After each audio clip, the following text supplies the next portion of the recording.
কিন্তু জামাই কেন এলো না? জামাইয়ের কি তবে রাগ হলো, না শাশুড়ির জামাই ষষ্ঠী পালনে কোনো ত্রুটি দেখা দিল? জামাই ষষ্ঠীর দিন জামাই কোথায় ছিল? চলো একটু দেখে আসি জামাই ষষ্ঠীর দিন জামাই কোথায় ছিল, কি করছিল।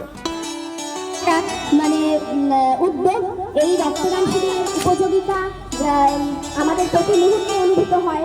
যে কোনো অ্যাক্সিডেন্টাল কেস বা যে কোনো রোগে, যেমন হচ্ছে থ্যালাসেমিয়া বা লিউকোমিয়া, এইরকম পেশেন্ট মানে এইরকম পেশেন্টদেরকে বরাবর রক্ত দিয়ে আসতে হয়। তাই রক্তদান শিবিরের উপযোগিতা অনস্বীকার্য। এই অনুষ্ঠানে আসতে পেরে আমি তো, আমাদের শরীরে এমনিতেই তৈরি হয়, প্রত্যেকটা রক্তকণিকা একটা নির্দিষ্ট দিনের পর ধ্বংস হয়ে যায়। এই জন্য রক্ত দিলে কোনো মানে ক্ষতি হয় না, এই সচেতনতাটাও মানুষের মধ্যে জাগাতে হবে। বরঞ্চ রক্ত দিলে রক্তকণিকা